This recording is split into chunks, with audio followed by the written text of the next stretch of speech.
جن دوستوں نے احباب نے ابھی تک ہمارے چینل کو سبسکرائب نہیں کیا وہ سبسکرائب کر لیں اور ساتھ بیل آئیکن کے بٹن کو دبائیں تاکہ آنے والی ویڈیو کا نوٹیفیکیشن بآسانی آپ تک پہنچ سکے۔ شکریہ۔ ادخلوا في السلم كافة وقال رسول الله صلى الله عليه وسلم خيركم من تعلم القرآن وعلمه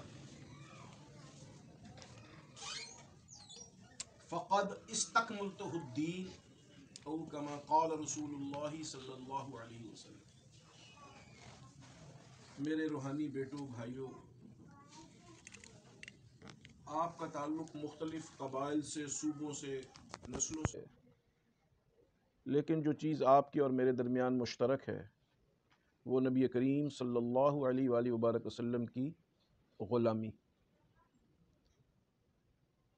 ابھی قرآن مجید کی ایک آیہ کریمہ اور نبی کریم صلی اللہ علیہ وآلہ وبارک وسلم کے دو ارشادات کریمہ میں نے آپ کی خدمت میں پیش کی۔ اس آیہ مبارکہ میں نبی کریم صلی اللہ علیہ وآلہ وبارک وسلم فرماتے ہیں ادخلو، داخل ہو جاؤ، فی السلم، اسلام کے اندر، کافہ، پورے کے پورے۔ یہ نہیں کہ کچھ اپنی مرضی مان لی، کچھ اسلام مان لیا۔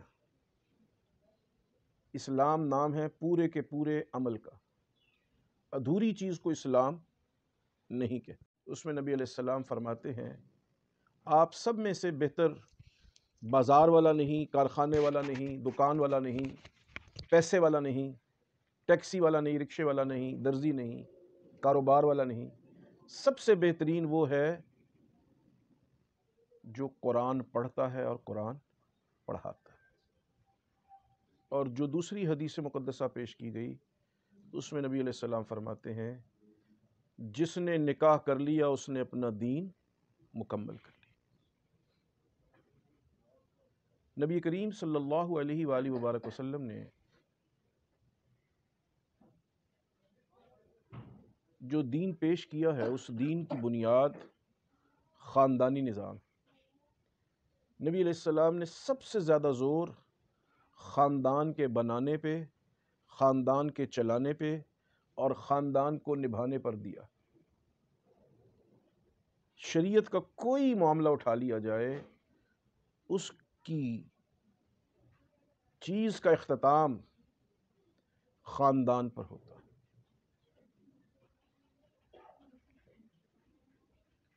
خاندان کی تشکیل اور تعمیر ایک مرد کے عورت سے رشتہ قائم کرنے پر ہوتی۔ جب ایک مرد ایک عورت سے رشتہ قائم کر لیتا ہے تو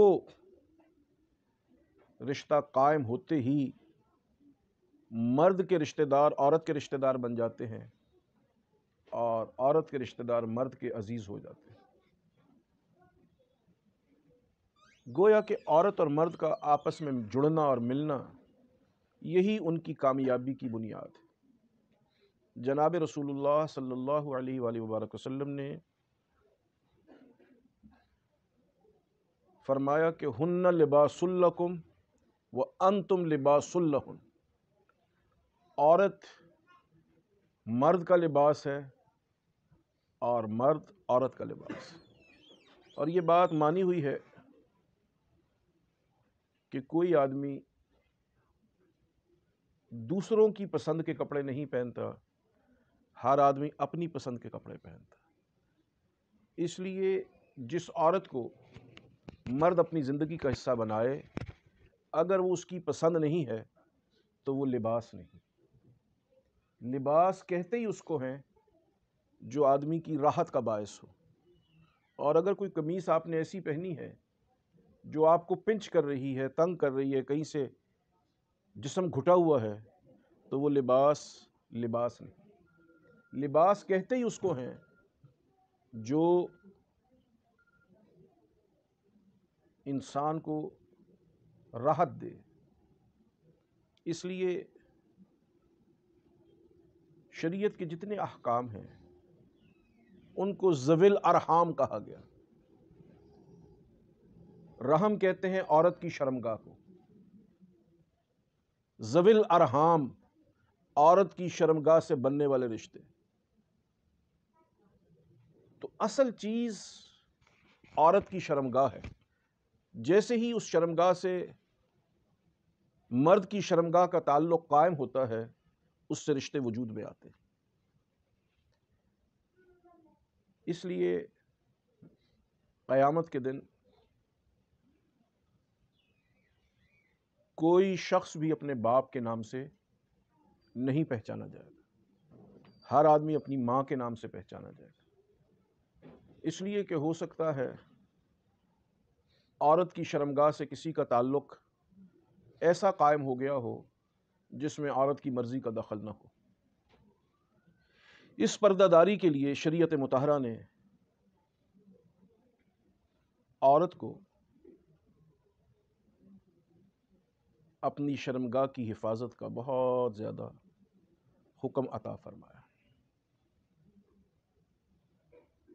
ذوی الارحام وہ رشتے جو عورت کی شرمگاہ سے قائم ہو جائیں، جیسے عورت کا بھائی، عورت کی بہن، یا مرد کا بھی بھائی بن گیا اور مرد کی بھی بہن بن گئی، اور ان کے اوپر دوسرے کے اخلاق غالب آ گئے۔ خاندانی نظام کو بنانے والے اللہ کے پاک پیغمبر، تمام انبیاء کرام علیہ السلام نے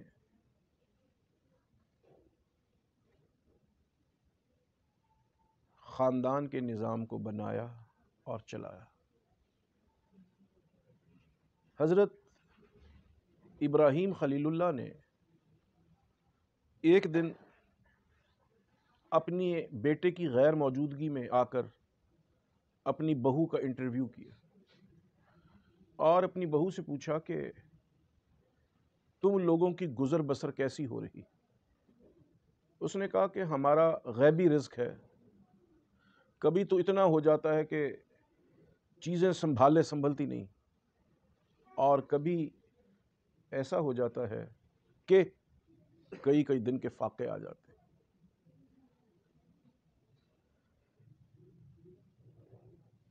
حضرت اسماعیل علیہ السلام جو سیدنا ابراہیم علیہ السلام کے صاحبزادے تھے، ان کی بیوی کے اس بیان سے ناشکری ٹپکتی تھی کہ وہ جو کبھی زیادہ رزق اور تھوڑے رزق کی شکایت کر رہی تھی، اس کو سیدنا ابراہیم علیہ السلام نے ناشکری سے تعبیر فرمایا، اور شکر ایمان کے تقاضوں میں سب سے پہلے اور ناشکری کفر کی علامات میں سب سے پہلے۔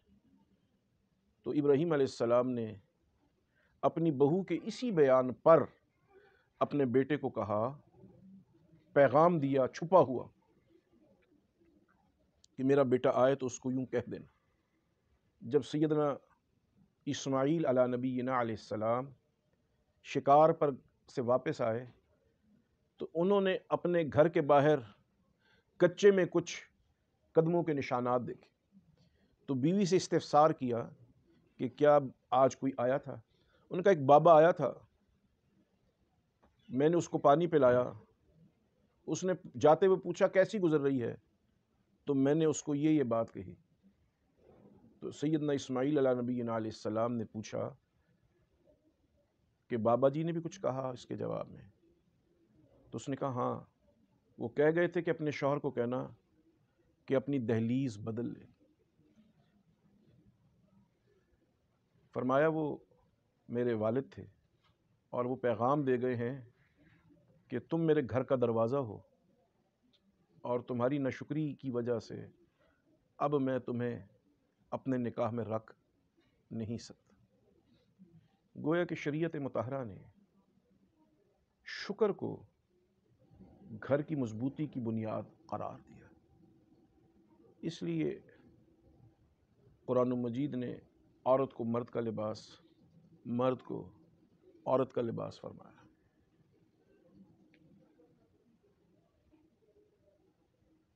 دنیا میں کامیاب لوگ وہ ہیں جو اپنے گھر میں عورت کو کنٹرول کر سکے۔ عورت کے کنٹرول کرنے کا کوئی ضابطہ موجود نہیں۔ شریعت مطہرہ نے عورت کو کنٹرول کرنے کے لیے رابطے کی ضرورت پر زور دیا کہ اگر آپ اپنی بیوی سے 10,000 میل بھی دور ہیں اور آپ کا رابطہ ان سے مضبوط ہے تو جو ضابطہ آپ اپنی گھر والوں کے لیے بنائیں گے اس پہ عمل ہو جائے گا۔ اور اگر آپ گھر میں رہ رہے ہیں اور آپ کا اپنی بیوی سے رابطہ نہیں ہے تو جو ضابطہ آپ بنائیں گے اس پر وہ عمل نہیں کر سکے۔ عورت کو کنٹرول کرنے کا مطلب یہ ہے کہ وہ کوئی ایسا قدم نہ اٹھائے جو آپ کے دائرہ اختیار سے باہر ہو، آپ کے قائم کیے ہوئے اصولوں سے متصادم ہو۔ جب ہم کسی ملک میں داخل ہوتے ہیں تو وہاں پہ بڑا بڑا لکھا ہوتا ہے پاسپورٹ کنٹرول۔ پاسپورٹ کنٹرول کا مطلب یہ ہے کہ یہاں پر داخل ہونے کے لیے آپ کو اس ملک کے تمام ضابطوں پر عمل کرنا ہو۔ تو بیوی کو کنٹرول کرنے کے لیے مرد کو اپنی طبیعت ایسی بنانی پڑے گی، بیوی کو کنٹرول کرنے کے لیے مرد کو اپنی طبیعت ایسی بنانی پڑے گی کہ عورت اس کے تابع رہے۔ گویا مرد کو اپنی طبیعت عورت کے مزاج کے مطابق بنانی پڑے گی، اور جو لوگ عورت کو اپنے مزاج کے مطابق ڈھالنے کی کوشش کرتے ہیں وہ تمام عمر ناکام رہتے ہیں۔ اس لیے کہ قرآن مجید میں اللہ نے فرمایا الرجال قوامون علی النساء، مرد عورت پر حکمران ہے۔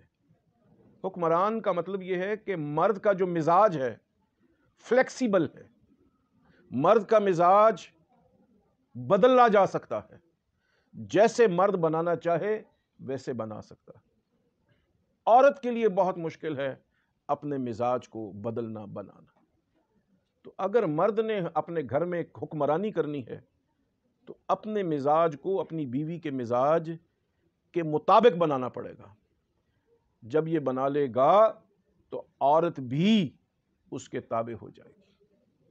جناب رسول اللہ صلی اللہ علیہ وآلہ وسلم نے بیوی اور ساس کے تعلقات کی خرابی کی شکل میں تمام تر وزن بیوی کے پلڑے میں ڈالا ہے۔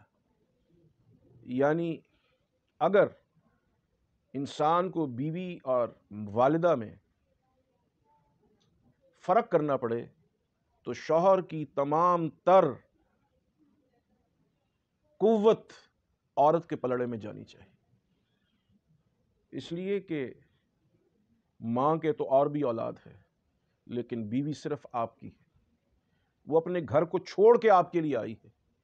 اگر آپ اپنی ماں کا ساتھ دیں گے تو بیوی کو تنہا اور اکیلا چھوڑ دیں گے، اور بیوی کو شریعت نے تنہا اور اکیلے رہنے کے لیے کبھی بھی پسند نہیں فرمایا۔ اور جب خاندانوں میں جھگڑے زیادہ ہو جاتے ہیں تو اس کی اصل وجہ جو سربراہ ہے اس خاندان کا وہ اپنا کام صحیح کر نہیں سکا۔ حضور علیہ السلام نے فرمایا کہ اپنے گھر کو بچانے اور چلانے کے لیے اگر مرد عورت کی جھوٹی تعریف بھی کر دیتا ہے، ایسی خوبی جو اس عورت میں نہ ہو، اور مرد بیان کر دے تاکہ میری بیوی خوش رہے، میری بیوی مطمئن رہے، اس کا بھی ثواب ہے۔ اس لیے کہ سب سے قیمتی چیز خاندان کا مطمئن ہو کر آگے بڑھنا ہے۔ جو بیٹا یا جو بیٹی مطمئن خاندان سے آگے آئیں گی، مطمئن خاندان فقہائے اسلام کے نزدیک وہ ہے کہ بیوی اتنی مطمئن ہو کہ اس کو اپنی ناراضگی کے اظہار کے لیے چارپائی سے باہر نہ جانا پڑے۔ چارپائی سے باہر جانے کا مطلب یہ ہے کہ میاں بیوی کے درمیان جو بھی اختلافات ہوں وہ ان کے اپنے کمرے میں بند ہو جائیں، کسی رشتہ دار اور آپ کی اپنی اولاد کے کانوں تک میاں بیوی کے تضادات اور اختلافات نہ پہنچیں، لوگوں کے سامنے میاں بیوی ایک ہوں، ان کے اختلاف رائے کی خبر قریب کے لوگوں کو بھی نہ ہو۔ اس لیے حضور نبی کریم صلی اللہ علیہ وآلہ وبارک وسلم نے عورت کو عزت دینے کا حکم دیا۔ عورت بے عزتی سے بھڑک اٹھتی ہے اور عزت دینے سے مطمئن ہو جاتی ہے، اور عورت کی بے عزتی کا سب سے بڑا نشانہ، عورت کی بے عزتی کی سب سے بڑی علامت مرد کا ہاتھ اٹھانا ہے۔ اس کو نبی کریم صلی اللہ علیہ وآلہ وبارک وسلم نے ناپسند اور مکروہ فرمایا۔ جو شخص بلا وجہ اپنی عورت پر ہاتھ اٹھائے وہ ہاتھ اس نے اپنی مردانگی پہ اٹھایا۔ اس لیے مطمئن ماں باپ کی اولاد زندگی میں بھی مطمئن ہوتی ہے اور زندگی کی صعوبتوں اور سختیوں اور آزمائشوں میں کامیاب ہوتی ہے۔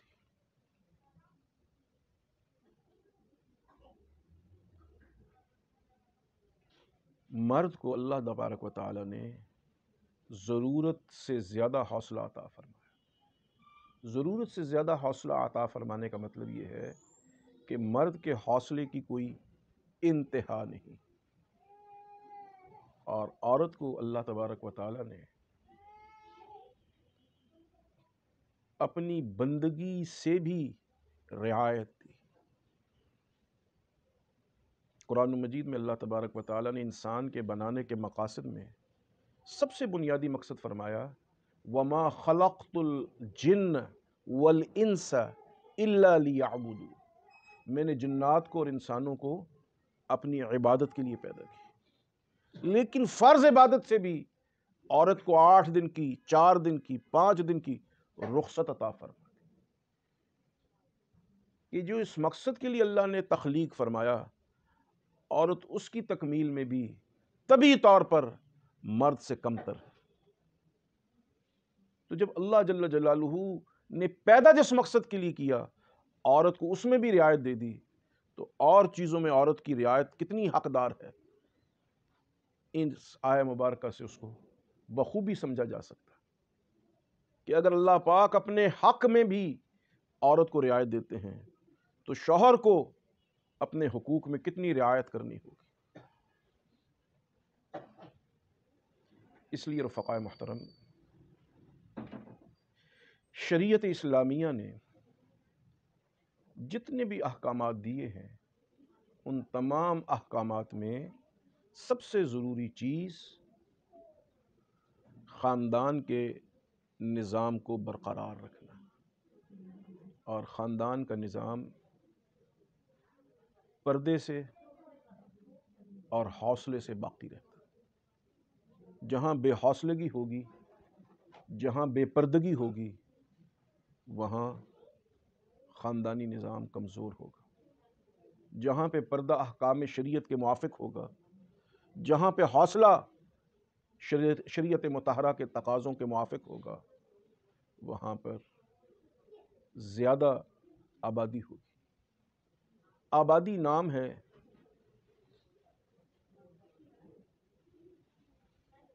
اپنی رائے کو دوسری رائے کے مطابق قرار دینے کا۔ نبی کریم صلی اللہ علیہ وآلہ وبارک وسلم کا ارشاد ہے من کان یؤمن باللہ وبالیوم الآخر فلیکرم جارہ، جو اللہ اور یوم قیامت پر ایمان لائے ان کے ذمہ فرض ہے کہ وہ اپنے ہمسائے کی عزت کریں۔ ہمسائے کی عزت کا مطلب یہ ہے کہ ہمسائے کے حقوق میں اس سے تعاون کیا جائے۔ مثلاً اگر آپ بیمار ہیں، مثلاً اگر آپ خاموشی پسند ہیں، مثلاً اگر آپ شور پسند نہیں کرتے اور ہمسایوں کے یہاں غیر معمولی کیفیت ہے، ہمسایوں کے یہاں شادی آ گئی ہے، یا ہمسایوں کے یہاں کوئی ایسے مہمان آ گئے ہیں جو زیادہ اونچی بولتے ہیں، جو زیادہ شور مچاتے ہیں، تو اس غیر معمولی حالات میں شکایت نہ کرنا یہ حق ہمسائیگی کہلاتی ہے۔ اور اگر ہمسایہ اپنے آنے والے مہمانوں یا اپنے آنے والی آزمائشوں میں مبتلا ہے اور آپ حرف شکایت زبان پر لاتے ہیں تو آپ اللہ کے ناشکر گزار بندوں میں، کیونکہ اس کے بس اور اختیار میں نہیں ہے کہ وہ ایسے شور کو روک سکے، اور اگر آپ نے اس سے شکایت کی تو آپ نے اس پہ بوجھ ڈالا، اور لا یکلف اللہ نفسا الا وسعها، اللہ تو اپنے بندوں پر ان کی حیثیت سے زیادہ خود نہیں بوجھ ڈالتے، اور اگر آپ اس کے بندوں پر بوجھ ڈالیں گے تو اللہ آپ کو کیسے پسند فرمائے گے۔ دنیا اسلام نے پوری دنیا پہ جو ترقی کی اس کی وجہ مسلمانوں کا خاندانی نظام۔ آج بھی اس گئے گزرے دور میں بھارت سے پاکستان کو، بنگلہ دیش کو جو اہمیت حاصل ہے وہ مسلمانوں کا خاندانی نظام ہے۔ مسلمانوں کا خاندانی نظام دوسرے کی عزت پر مبنی، اور عزت الگ رہنے میں نہیں، عزت اکٹھے رہنے میں۔ عزت کی بنیاد، عزت کس کو کہتے ہیں؟ عزت خوش مزاجی کو کہتے ہیں۔ مثلا آپ کا بھائی ہے اور آپ دونوں بھائی ایک دوسرے کے قریب رہ رہے ہیں، اپنے آپ کو نیک سمجھتے ہیں، تو ایسی نیکی پر جس میں خشک سالی ہو، خشک مزاجی ہو، اللہ کو پسند نہیں۔ ایسا نمازی جو اخلاق میں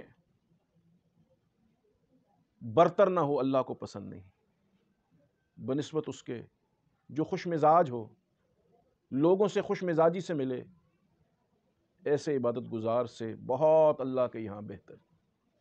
نبی کریم صلی اللہ علیہ وآلہ وسلم نے فرمایا بوجہ طلق، مسلمان وہ ہے جو جب دوسرے کو دیکھے تو مسکرا دے، دوسرے سے آنکھیں چار ہوں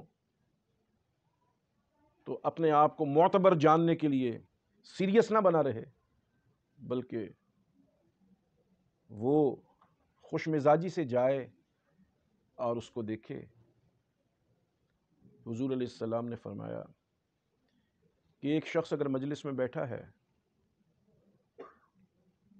اور آپ اس سے زیادہ مجلس میں اچھی جگہ بیٹھے ہیں، اور آپ جانتے ہیں کہ اس کا مقام مجلس میں اچھی جگہ پہ آنا ہے، یا اس کا اس گھر میں رشتہ ایسا ہے کہ اس کو بہتر مقام پہ بیٹھنا چاہیے، تو پھر اس کے لیے آپ جگہ خالی کر دیں۔ حضرت مولانا شاہ اشرف علی تھانوی فرماتے ہیں رحمۃ اللہ علیہ کہ اگر کسی کا حق یہ ہے کہ وہ مجلس میں آگے بیٹھے اور وہ خود پیچھے جا کے بیٹھتا ہے، تو ایسا شخص لوگوں سے واہ واہ چاہتا ہے کہ لوگ کہیں آگے آئیے، آگے آئیے، آگے آئیے۔ یہ آگے آگے آنے کا کہلوانا یہ بھی ایک طرح سے تکبر کی علامت ہے۔ جب آپ کو معلوم ہے کہ لوگ آپ کو جگہ دیں گے تو پیچھے بیٹھنے کی بجائے جو آپ کا مقام بنتا ہے وہاں پہ جا کے تشریف فرما۔ تو شریعت مطہرہ نے زندگی کو تکلفات سے پاک، تصنع سے پاک، لیکن مسکراہٹ سے بھرپور اور مزاح اور مذاق سے بھرپور بنایا ہے۔ نبی کریم صلی اللہ علیہ وآلہ وسلم کا ہر کسی سے مذاق تھا، ہر کسی سے ظرافت تھی، اور ظرافت اور مزاح اور جملے بازی جس سے کسی کا جینا خراب ہو، کسی کی عزت پامال نہ ہو، اور ظرافت جاری رہی جائے، ظرافت جاری رکھی جائے، تو مزاجوں میں بوجھ باقی نہیں رہتا اور آدمی تازہ دم رہتا ہے، اور تازہ دم انسان ہمہ وقت عبادت کے لیے تیار رہتا ہے۔ اگر آپ عبادت سے پہلے ہی بوجھ تلے دبے ہوئے ہیں تو پھر عبادت میں پورا ذوق نصیب نہیں، اور اگر آپ مجلس میں مزاح سے مذاق سے ہلکے پھلکے ہو گئے ہیں تو پھر عبادت رب میں بہت جی چاہے گا، جی لگے گا، اور رونے کو جی چاہے گا، کیونکہ آپ پہلے ہنس چکے ہیں۔ اور اگر آپ پہلے ہی رونے والے ہو گئے ہیں تو اللہ کے حضور آپ خاک روئیں گے، حالانکہ رونا تو خدائے بزرگ و برتر کے سامنے۔ اللہ والے فرماتے ہیں حقیقت حال شکایت رب ذوالجلال۔ جب کسی انسان کو تمہاری تکلیف اور دکھ سن کر کوئی اثر نہیں ہوگا تو پھر تم کسی کے سامنے اپنی تکلیف کیوں بیان کرتے؟ تم اپنے رب سے کہو کہ یا اللہ مجھے یہ تکلیف، تم خواہ کسی بھی حال میں ہو، تم ہر حال میں اللہ کا شکر ادا کرو۔ اور جس کو کچھ بتانا نہیں، جو اس لائق نہیں کہ اس سے کوئی بات کہی جائے، اس کے سامنے اپنا دکھ رونا کسی ایسے کے سامنے بیت بجانا ہے جس کو اس سے کوئی تعلق نہیں۔ جناب رسول اللہ صلی اللہ علیہ وآلہ وبارک وسلم نے شکر گزاری کو اور اپنے حال میں مطمئن رہنے والے کو خدا کا پسندیدہ انسان قرار دیا۔ ابھی یہ مولوی صاحب ذکر کر رہے تھے مولوی افضل صاحب کو، جو جلا جیم تحصیل میلسی ضلع وہاڑی میں رہتا تھا۔ ضلع وہاڑی ہے بھائی؟ ہاں جی۔ تو مولوی افضل صاحب 1985 میں میرے پاس پڑھتے تھے۔ اس زمانے میں میں رات کو پڑھاتا تھا، تو وہ عشاء سے تہجد تک پورے ولولے سے جاگتا اور پڑھتا، اور جب باقی طلباء میں سے کسی کا وضو ٹوٹ جاتا اور میں اس کا وضو کرنے کا انتظار کرتا کہ وہ آ کے شامل سبق ہو جائے، تو مولوی افضل اس دوران تیل لے کے میری مالش شروع کر دیتا۔ اس کی خدمت گزاری پر میں نے مجاہد اسلام امیر المومنین حضرت ملا عمر صاحب رحمہ اللہ تعالی علیہ کی خدمت میں ان کو بھیج دی۔ ایک دن میں نے مولوی افضل کو، جو حضرت ملا عمر صاحب کا وائرلیس آپریٹر تھا، ان کو پیغام دیا کہ ملا عمر صاحب کو کہو کہ آپ 5 دن کے لیے ہمارے پاس آ جائیں، میں آپ کو ساتھ لے کے سری لنکا جاؤں گا۔ اس لیے کہ ایک حملے میں ملا عمر صاحب کی ایک آنکھ ضائع ہو گئی تھی، تو بعض لوگوں نے یہ خوبصورت معاملہ کیا کہ سری لنکا میں بعض ڈاکٹر ایسے ہیں جو آنکھوں کا علاج ایسا کرتے ہیں کہ جس آنکھ میں نور نہ ہو اس میں بھی روشنی آ جاتی۔ تو ایک سری لنکا کے ڈاکٹر صاحب کو آنکھوں کے ہسپتال کے لیے ہم نے کچھ امداد کی، تو انہوں نے کہا کہ اگر آپ کوئی مادرزاد نابینا بھی لے آئیں تو ہم اس کی آنکھ کو بدل دیں گے۔ تو میں نے ملا عمر صاحب کو پیغام بھیجا کہ آپ آئیں تو ہم آپ کی آنکھ 8 گھنٹے میں تبدیل کروا دیں گے اور آپ واپس جا کر اپنی جہادی سرگرمیوں میں مشغول ہو جائیں۔ ملا عمر صاحب نے 8 دن کے بعد مولوی افضل صاحب کو بھیجا اور کہا کہ میں نے شیشے اور آئینے میں اپنے آپ کو دیکھا ہے تو میرے چہرے پہ کچھ نقص ہیں، ان نقائص کی وجہ سے میں جب آئینے میں اپنے آپ کو دیکھتا ہوں تو مجھے اپنی کمزوری کا احساس ہوتا ہے۔ اگر میری دونوں آنکھیں آ گئیں، دونوں آنکھوں میں نظر آنا شروع ہو گیا تو ہو سکتا ہے مجھ میں تکبر پیدا ہو جائے، اور ایک آنکھ کے نہ ہونے کی وجہ سے مجھ میں عاجزی ہے، اور عاجزی تو اللہ کو بڑی پسند ہے۔ تو آپ یہ آنکھ کسی ایسے کو لگوا دیں جس کو ضرورت ہو، میری ایک آنکھ بھی دونوں آنکھوں کا کام کرے۔ تو یہ پیغام جب ملا عمر صاحب نے ہمیں دیا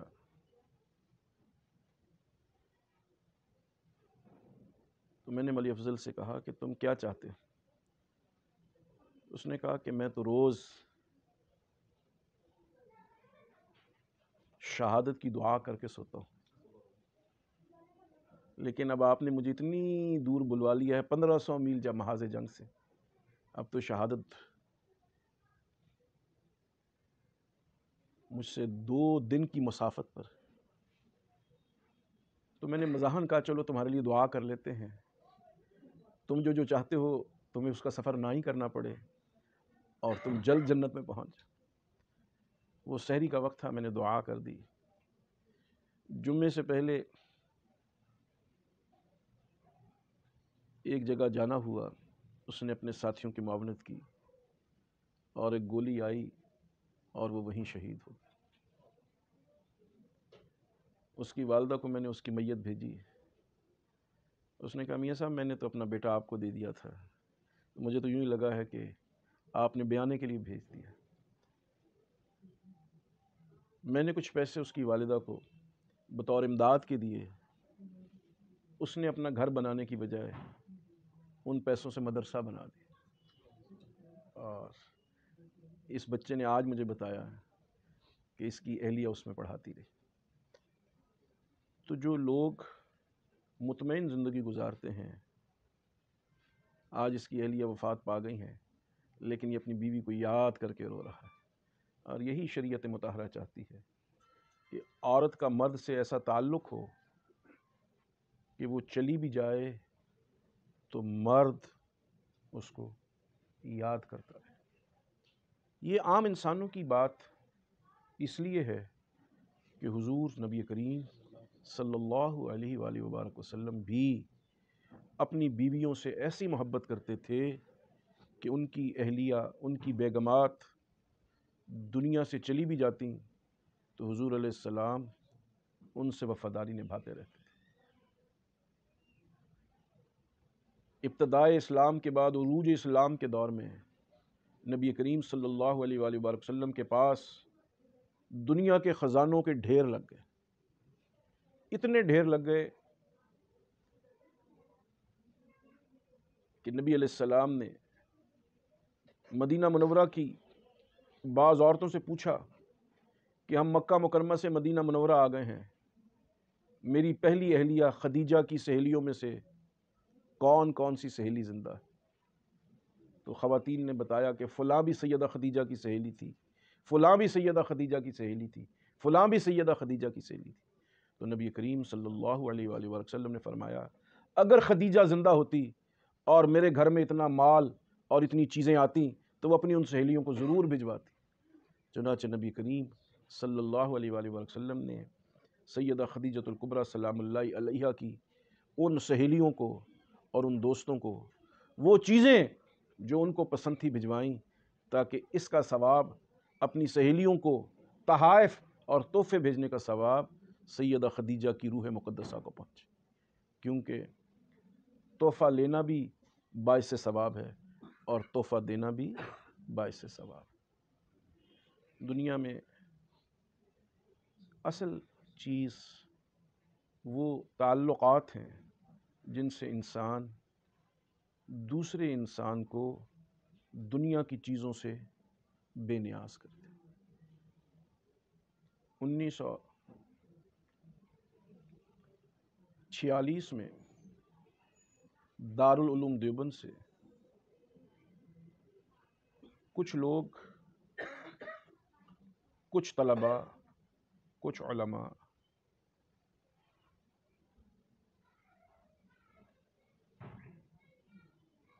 فارغ ہو کر، عالم بن کے، دستار بندی کروا کے، ڈگری لے کر، سند لے کر اپنے گھروں کو واپس جا رہے تھے۔ تو دارالعلوم دیوبند کے شیخ الحدیث مولانا سید حسین احمد مدنی رحمۃ اللہ علیہ نے فرمایا کہ آپ لوگوں نے تحصیل علم تو کر لی، یعنی علم تو حاصل کر لیا ہے، لیکن تکمیل علم کہ علم کا مقصد کیا ہے یہ دیوبند میں سمجھ نہیں آئے گا، اس کے لیے آپ کو شیراں والا دروازہ لاہور جانا پڑے گا، جہاں پر ایک اللہ کا بندہ اوپر چڑھائی پہ بیٹھا ہوا اللہ اللہ کی ضربوں سے کائنات کے دل مسخر کر رہا۔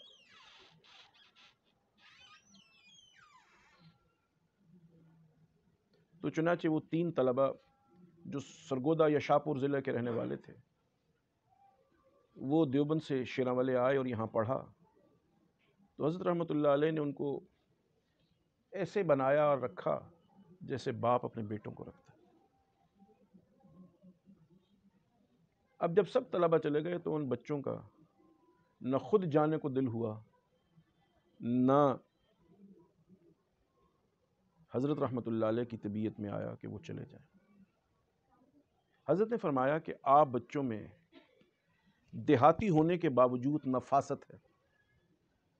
عام طور پہ مولوی صاحبان کی طبیعتوں میں بد ذوقی اور بد شوقی ہوتی۔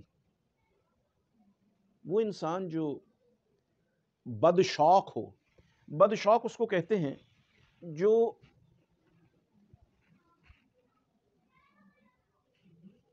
زندگی کے اندر خوبصورتی کو نظر انداز کرتے۔ انسان تو وہ ہے جو ہر چیز میں خوبصورتی کو تلاش کرتا ہے، اور جو خوبصورتی کو پرے پھینک دے اس کو بد شوق کہتے۔ تو حضرت رحمۃ اللہ علیہ نے فرمایا کہ میرے جو مہمان آتے ہیں، آپ تینوں بھائی ان کے آگے جو دسترخوان چنتے ہیں وہ بڑی خوبصورتی سے چنتے ہیں۔ فرمایا کہ میں کسی اور کو 5 روپے دوں کہ ان مہمانوں کی خدمت کرے تو وہ سالن روٹی لے آئے گا اور کھلا دے گا، تم تھوڑی سی روٹی لے آتے ہو، تھوڑا سا چاول لے آتے ہو، تھوڑی سی دال لے آتے ہو، تھوڑے سے بلے پکوڑے لے آتے ہو، تھوڑے سے اور چیزیں لے آتے ہو، تو دسترخوان متنوع ہو جاتا ہے، اس میں کئی قسم کی چیزیں اور خوبصورتی پیدا ہو جاتی۔ تو تم لوگ تو جس گاؤں کے رہنے والے ہو، تم تو اس گاؤں کے رہنے کے لائق نہیں، تم تو لاہور کے رہنے کے لائق ہو، تاکہ لاہور میں لوگوں کو ایسے مولوی نظر آئیں جن میں زندگی کی رعنائی ہو، جن میں زندگی کی خوبصورتی ہو۔ اور اگر ایسے مولوی ہوں جو خود بھی زندگی سے بیزار ہوں تو لوگوں کو ایسے مولویوں سے نفرت بھی ہوگی اور شریعت اور مسجد کی طرف رجحان بھی نہیں ہوگا۔ 1938 میں ہمارے حضرت رحمۃ اللہ علیہ نے بہت قیمتی ایرانی قالین اپنی مسجد میں بچھوائے، تو لوگ دور دور سے نماز پڑھنے آتے تھے کہ جب یہاں نماز پڑھتے ہیں تو ہمارے ٹانگوں کو بھی سکون ہوتا ہے، سجدوں کو بھی سکون ہوتا ہے۔ اور اس وقت فلش سسٹم کا کوئی نظام نہیں تھا، حضرت رحمۃ اللہ علیہ نے ایسا فلش سسٹم جاری کیا کہ جو آدمی رفع حاجت کے لیے جاتا تھا اس کو بدبو محسوس نہیں ہوتی تھی۔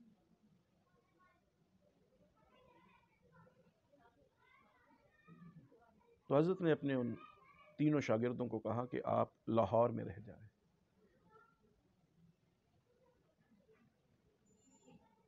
ان شاگردوں کو حضرت رحمۃ اللہ علیہ نے جب لاہور میں رکھا تو ان کو کہا کہ آپ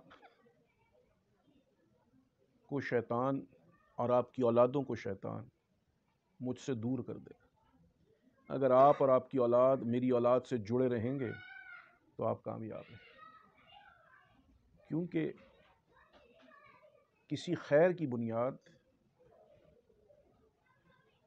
تعلق کو برقرار رکھنے میں۔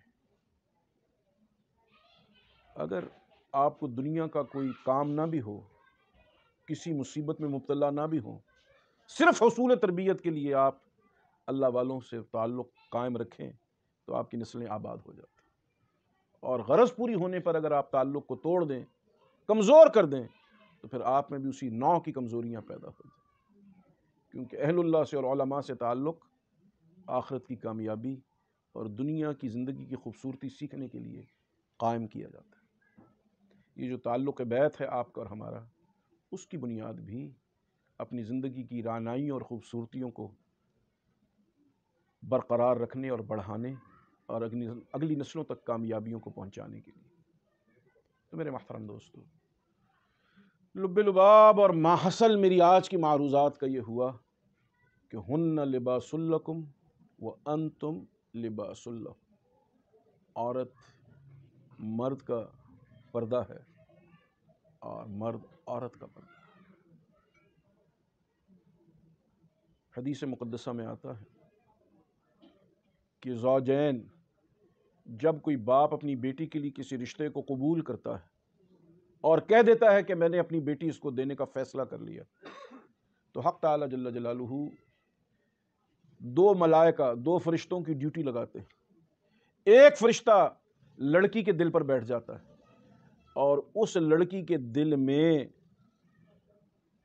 لڑکے کی محبت پیدا کرتا ہے، اور ایک فرشتہ دوسری طرف بیٹھ جاتا ہے اور اس کے دل میں اس شوہر کی محبت کو پیدا کرتا ہے۔ کبھی ایک فرشتے کو بہت محنت کرنی پڑتی اور ایک کو زیادہ محنت نہیں کرنی۔ اس کی وجہ یہ ہے الخبیثات للخبیثون، ناپاک مردوں کے لیے ناپاک عورتیں۔ اگر ایک لڑکی خود اچھی ہو، پاکیزہ ہو، اور لڑکا ناپاک ہو، اور کبھی لڑکا اچھا ہو اور لڑکی بدکار ہو، تو ان کو ایک دوسرے تک آنے کے لیے، ایک دوسرے کے ہم مزاج بننے کے لیے بڑی دقتوں اور آزمائشوں اور مشکلات کا سامنا کرنا پڑتا ہے۔ اور اگر کبھی دونوں کے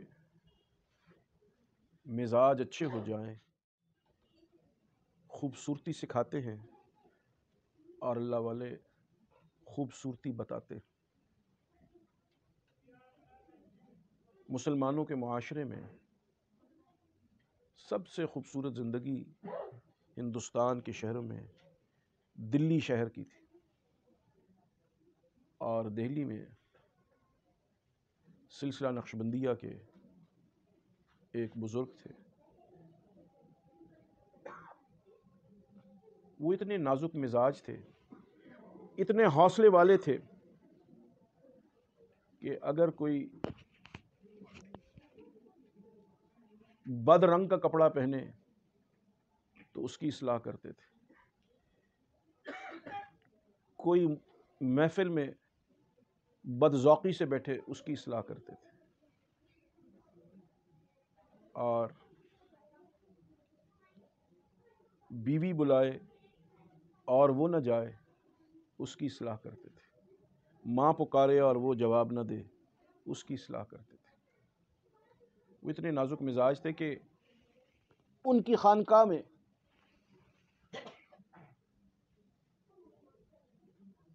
دہلی میں رواج تھا کہ صراحی میں پانی ٹھنڈا کیا جاتا تھا، تو حضرت کی خانقاہ میں 12 صراحیاں دھری رہتی تھی، اور اگر کوئی صراحی سے پانی پی کر اس کا گلاس صحیح نہیں رکھتا تھا تو حضرت کے سر مبارک میں درد ہو جاتا تھا۔ ایک مرتبہ ایک عورت ان کے لیے لحاف لے کے آئی کہ حضرت آپ کے خدمت میں ہدیہ ہے، یہ تحفہ لے کے آئی ہوں لحاف آپ کے، لیکن اس کے نگندنے ٹیڑھے تھے، ٹانکا سیدھا نہیں تھا۔ تو صبح جب تہجد کے لیے خادم ان کو اٹھانے آیا تو حضرت نے سر پر رومال سے باندھ رکھا تھا۔ اس نے کہا حضرت کیا ہو گیا؟ فرمایا معلوم ہوتا ہے کہ اس لحاف کے نگندنے ٹیڑھے ہیں، اس کی وجہ سے میرے سر میں درد ہو گیا۔ تو اس طرح کے نازک مزاج لوگ لیکن بد ذوق لوگوں کی اصلاح کے لیے ان کو برداشت کرتے تھے۔ اللہ والے نازک مزاج اس لیے ہوتے ہیں کہ خدا جب حسن دیتا ہے تو نزاکت آ ہی جاتی ہے۔ جب اخلاق کا حسن اللہ والوں کے مزاج میں آ جائے تو یقیناً نزاکت پیدا ہو ہی جاتی ہے۔ اور یہ نزاکت کا انداز اور نزاکت کو سمجھنے کا انداز، یہ بھی نازک مزاج اور سمجھدار ہونے سے ہوتا ہے۔ میرے بہت بچپن میں ریلوے اسٹیشن کے پاس وزیر اعظم پاکستان میاں محمد نواز شریف کا گھر تھا۔ تو میاں محمد نواز شریف کی جو والدہ تھی وہ بڑی سمجھدار خاتون تھی۔ میاں محمد نواز شریف کے والد نے اپنا ٹانگا اور گھوڑا رکھا ہوا تھا، لیکن وہ کہتی تھیں کہ اگر میں اپنے ٹانگے پہ شیرا والا جمعہ پڑھنے جاؤں گی تو میرے شوہر کو کام پہ جانے میں دیر ہو جائے گی۔ تو میاں نواز شریف صاحب کی والدہ اور میاں شریف صاحب کی اہلیہ سواری والے ٹانگے میں تشریف لاتی اور جمعہ یہاں پڑھتی، اور جمعے کی نماز پڑھنے کے بعد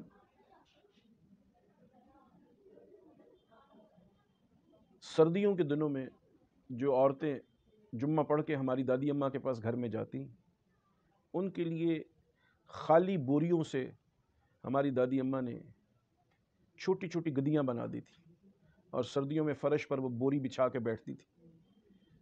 تو جو غیر تربیت یافتہ عورتیں ہوتی وہ اسی طرح اٹھ کے چلی جاتی، لیکن میاں نواز شریف صاحب کی والدہ جہاں سے بوری اٹھاتی وہیں رکھتی، اور پورے صحن میں انتظار کرتی رہتی کہ آخری عورت بھی اٹھ جائے تو وہاں سے جھاڑو دے کے پھر وہ اپنے گھر کو جاتی۔ تو ہماری دادی ماں فرمایا کرتی تھی کہ یہ رجے ہوئے گھر کی ہے، اس لیے اس کو تمیز بھی ہے، شعور بھی ہے، عقل بھی ہے۔ لب لباب یہ ہوا کہ انسان کو عزت بھی ملتی ہے جو مقدر میں ہو، رزق بھی ملتا ہے جو مقدر میں ہو، اہمیت بھی ملتی ہے جو مقدر میں ہو۔ تو کسی رزق کے لیے، کسی عزت کے لیے بے صبرا ہونا انتہائی غیر پسندیدہ۔ جتنا صبر ہوگا، جتنا حوصلہ ہوگا، اسی قدر اللہ کی نعمتیں زیادہ ہوں۔ اور بے صبر انسان میں بے صبری کے علاوہ اس کے چہرے پر ایک کالک آ جاتی ہے، ایک سیاہی آ جاتی ہے۔ باتوں باتوں میں مجھے ایک واقعہ یاد آیا کہ جن کے نام پہ میرا نام محمد اجمل ہے وہ دلی کے ایک بڑے حکیم تھے، ان کا نام تھا حکیم اجمل خان صاحب۔ ایک دفعہ حکیم اجمل خان صاحب نے ہمارے حضرت رحمۃ اللہ علیہ کو 40,000 روپے دیے اور کہا کہ یہ آپ کی خدمت میں تحفہ ہے۔ فرمایا کہ حکیم صاحب مجھے تو اس کی ضرورت نہیں، فرمایا میں نے خواب میں دیکھا ہے کہ امت کو ضرورت پڑے گی اور آپ کے ذریعے یہ پیسے خرچ ہوں۔ حضرت نے فرمایا کہ حکیم صاحب نے جو خواب دیکھا تھا واقعی ایسا ہوا، اور تحریک خلافت موومنٹ میں دلی کے مسلمانوں کو پیسوں کی ضرورت پیش آئی، تو وہ جو حکیم صاحب نے پیسے مجھے بھجوائے تھے وہ قومی پیسوں میں خرچ ہو۔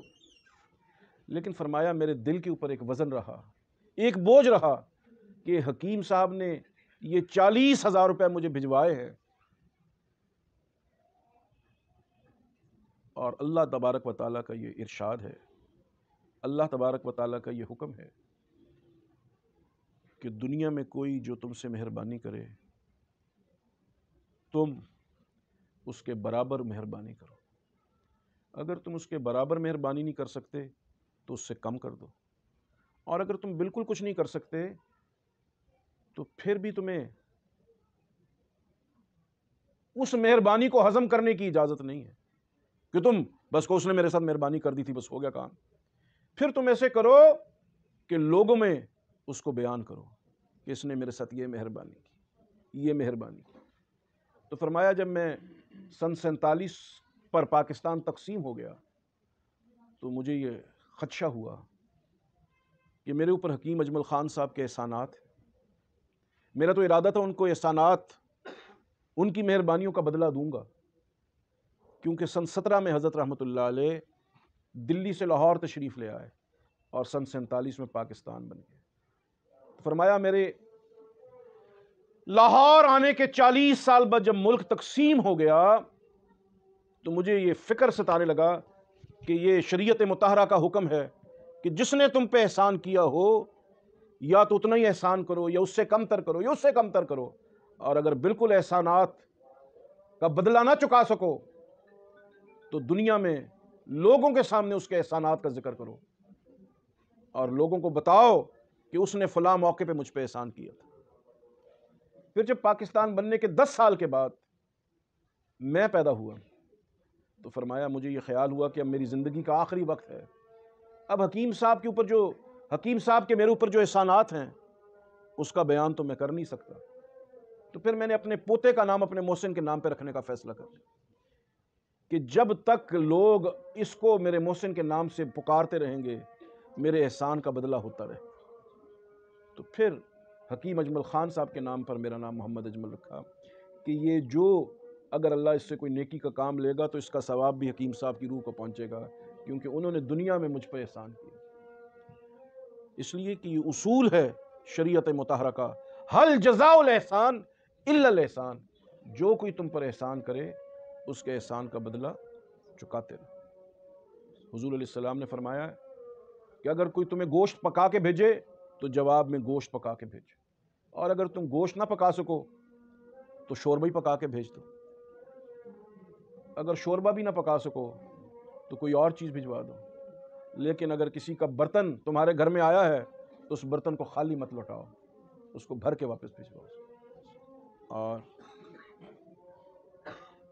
اگر تم کسی سے کچھ اس جتنا بدلہ نہیں دے سکتے تو اس کی تعریف اور توصیف کے پل باندھ دو کہ لوگوں کی نگاہوں میں اس کی عزت بن جائے، کہ تم مادی طور پر اس کا احسان کا بدلہ نہیں دے سکتے تو کم از کم زبان سے تو اس کا بدلہ ادا۔ جیسے میں نے آپ کو میاں محمد شریف صاحب کی اہلیہ کی بات سنائی، تو ہماری دادی اماں رحمۃ اللہ علیہ فرمایا کرتی تھی، وہ اتنی بی بی عورت ہے کہ میں اس کو کچھ زیادہ تو دے نہیں سکتی، لیکن اس کی تعریف کر کے اس کی نیکی کو برابر کرنے کی کوشش کرتی۔ تو یہ کسی کا بدلہ ہم پہ نہ رہ جائے، یا اللہ کی خاطر آپ اس کو اس کے سپرد کر دیں تو اللہ پاک اس کے بدلے میں دنیا میں آپ کو یقیناً اجر عطا فرمائے۔ جیسے نبی کریم علیہ السلام نے فرمایا کہ مجلس سے ایسے نہ اٹھو، اگر مجلس سے ایسے اٹھو گے تو مجلس تم پہ لعنت بھیجتی رہے گی۔ مجلس سے اٹھنے سے پہلے مجلس کا کفارہ ادا کرو، اور مجلس کا کفارہ کیا ہے کہ اپنی مغفرت کی دعا کرو، جملہ شرکاء کی مغفرت کی دعا کرو، کہ ہو سکتا ہے تم لوگوں نے کسی کی غیبت کی ہو، کسی کی غیر پسندیدہ بات کی ہو، تو اگر اسی مجلس میں معافی اور تلافی کر کے کفارہ مجلس کر کے اٹھو گے تو قیامت کے دن وہ مجلس تمہارے لیے بوجھ نہیں بنے گی، اور اگر کفارہ مجلس ادا نہیں کرو گے تو وہ مجلس تمہارے لیے قیامت کے دن بوجھ بن جائے گی، کیونکہ نبی علیہ السلام فرماتے ہیں کہ کسی دوسرے کے لیے اگر آپ اس کو نظر انداز کرتے ہیں، ایک آدمی آپ کی طرف داد طلب نگاہوں سے دیکھتا ہے اور آپ اس کو اگنور کر دیتے ہیں، تو آپ نے اگنور نہیں کیا، آپ نے اللہ کو ناراض کیا، کیونکہ دنیا میں زندگی جو اللہ نے ہمیں دی ہے اس میں برابری کی بنیاد ہے۔ پھل پھول دے پھل پات لے، دکھ درد دے آفات لے، سودا کیا خوب نقد ہے، اس ہاتھ دے اس ہاتھ لے۔ اور اگر انسان ظلم کسی پہ کرے اور اس سے معافی نہ مانگے تو قیامت کے دن اللہ اپنا حق تو معاف کر دیں گے، کسی انسان کی بے ادبی بے عزتی اگر آپ نے کی ہے تو آپ کو اس کا بدلہ ضرور چکانا پڑے گا۔ اس لیے اللہ والے اگر کسی کی حق تلفی ہو جائے تو اس کے پیچھے پیچھے مارے پھرتے تھے۔ بانی دارالعلوم دیوبند حضرت مولانا محمد قاسم نانوتوی رحمۃ اللہ تعالی علیہ مسجد میں نماز کے لیے داخل ہوئے، کسی دیہاتی نے جلدی سے اپنا جوتا ایسی جگہ پہ رکھ دیا تھا کہ وہ آدھا ٹیڑھا پڑا تھا آدھا سیدھا پڑا تھا۔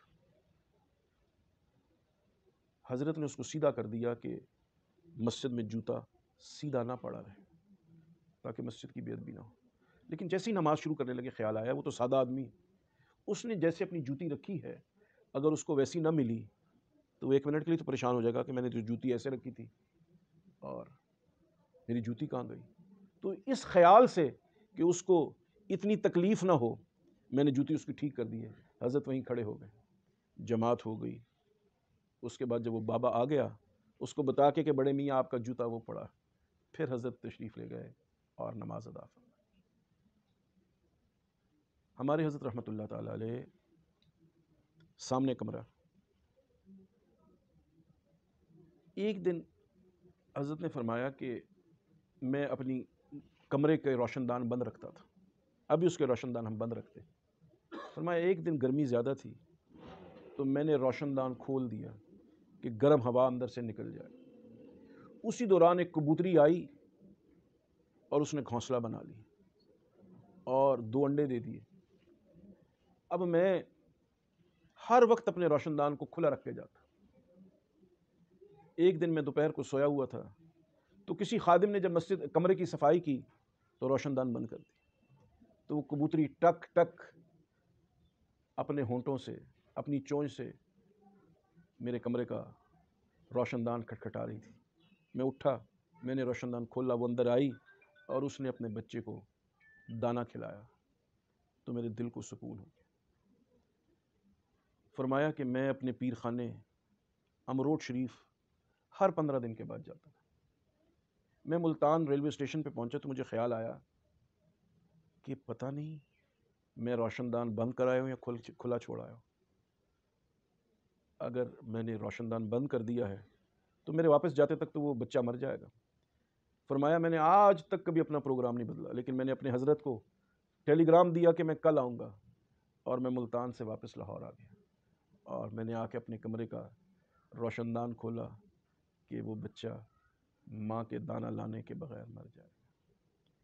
تو اللہ والوں کو ایک انسان تو کجا ایک پرندے کی بھی طبیعت کی نزاکت کا احساس ہوتا ہے۔ اللہ تبارک و تعالیٰ مجھے اور آپ کو اپنے خاندانوں کو مضبوط کرنے کا طریقہ، اپنے نفس کو سنبھالنے کی صورت میں آگے بڑھانے کی تربیت اور توفیق کے ساتھ نصیب فرمائے۔ وآخر دعوانا۔